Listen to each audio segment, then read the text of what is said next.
Daniel, everyone. Erick Daniel.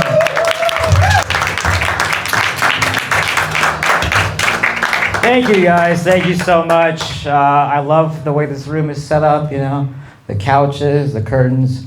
I just always wanted to do comedy in a sex dungeon. This is a dream come true. Maybe I'll stay in for the orgy afterwards. My name is Erick. I am in my late 30s, and I think at this point in my life I should finally admit that maybe, just maybe, this is as tall as I get. No matter what your friends tell you, there is no such thing as second puberty. It's not a thing. I will say, dating as a shorter man can be quite challenging. I can't tell you how many times I've showed up on a first date, and I can see the disappointment in the girl's eyes. Because I'm wearing nicer heels than she is. They don't like that. No, I'll be honest. Despite that, my dating life has actually been pretty good. And that's because I realized a long time ago that as a straight man, you cannot be short and shy, It's true. You gotta put yourself out there. And the great thing, though, is there's so many, amazing short men in history that can, inspire you, right? Like Napoleon, Stalin, Kim Jong-il, just name the greats, Well, I'm trying to say is too many guys try to show up on dates with big dick energy. I show up with little dictator energy. These other guys are trying to get these girls wet. I'm trying to get them to salute me. Very different objectives. I'm half Peruvian, half Salvadorian, but on top of that, I was also born in Russia. And then on top of that, when we moved to Canada, when I was very young, we moved to Quebec. Yeah, that's a lie. That's a lie. If I was a plate of food, I would be disgusting. Nobody's ever ordered an enchilada dipped in borscht, That's not a real plate.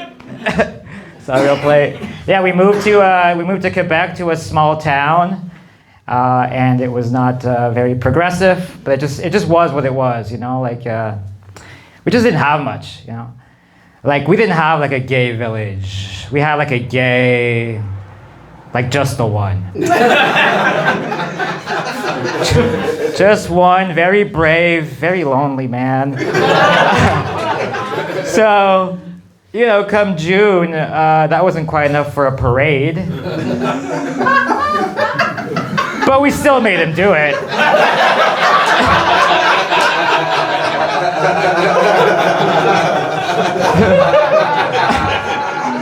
They didn't all look like bigots after all,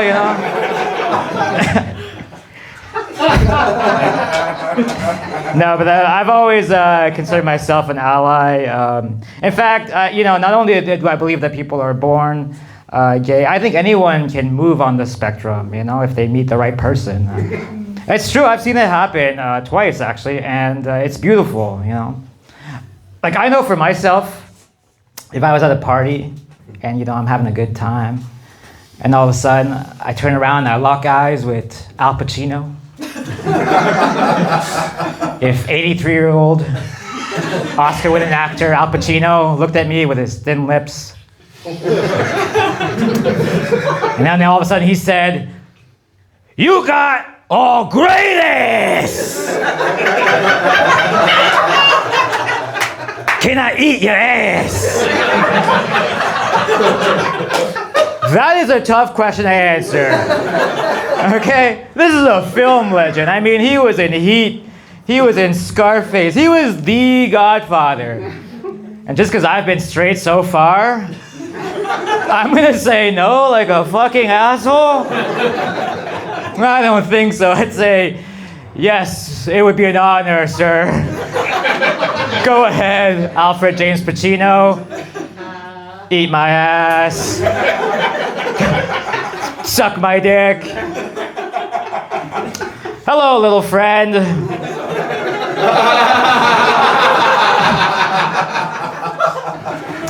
Because look, if one thing we can agree on is Pacino is a man of passion, you know? He would treat me right, you know?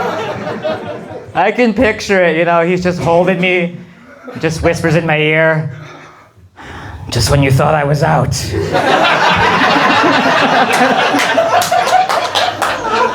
I pull you back in. And that would do it for me, you know? Right when I'm about to come, I'd look him in the eyes, I'd go, hoo-ah, you know? Scent of a Woman in 1992. He would appreciate that reference. He would appreciate that reference.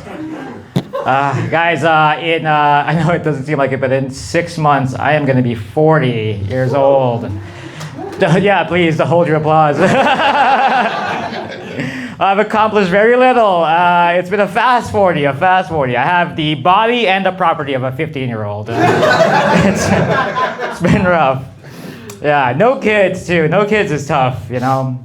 Men don't like to talk about it, but when you're a man in your 40s and you don't have kids yet, it's a tough look. It's people think that you either hate kids or that you really love kids. So my plan is every 6 months or so, I'm just gonna go around and kick a kid, you know? Make that shit clear. Start some shit at the playground, you know? Like, finally, a fair fight.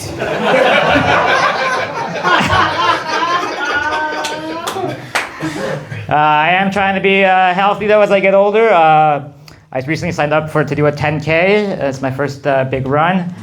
Yeah, thank you. I'm trying, my training schedule right now, what I'm trying to do is once a week, I go to the gym and I run on the treadmill for an hour. And that's where I've been working out okay. So here's what happened, right? The first week, I felt great. Second week, I got a little bored. So the third week before I went to the gym, I got stoned. And I'm here to report that marijuana does not make you faster. But it does make the runs a lot more entertaining. Last time I was on that treadmill, I was on that shit backwards, you know? I was like, if I go like this, it feels like I'm falling. But no, trying to be healthy. I did recently get a family doctor. Don't mean to brag. I know, it's tough. Some of you are struggling. What you want to do, here's my tip. You want to Google Niagara Region Family Doctor Malpractice. And then so many options will open up, you know? My doctor, Dr. Joseph Malkin, he's an odd guy. He's an odd guy. I knew that before I ever met him, because I called his office and he picked up the phone. Worse, all he said was, "Hey, it's Joe." I was like, "Hey, Joe, are you a doctor?" I could really go for a physical. And then all he said was, "Oh, yeah, I'm a doctor, come by." Just come by, no day or time.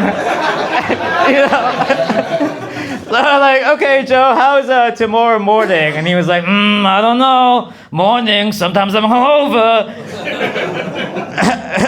Great. I showed up the next morning. I took a risk, and I'm happy to report Joe was not hungover. Why? Because he was drunk.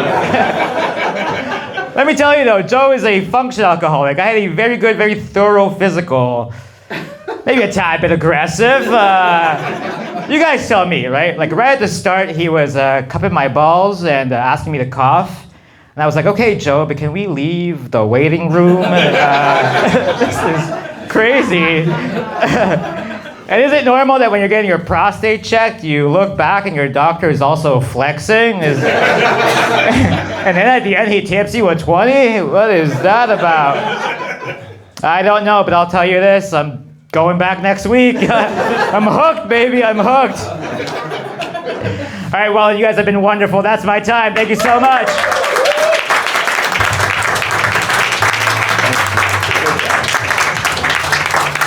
Erick.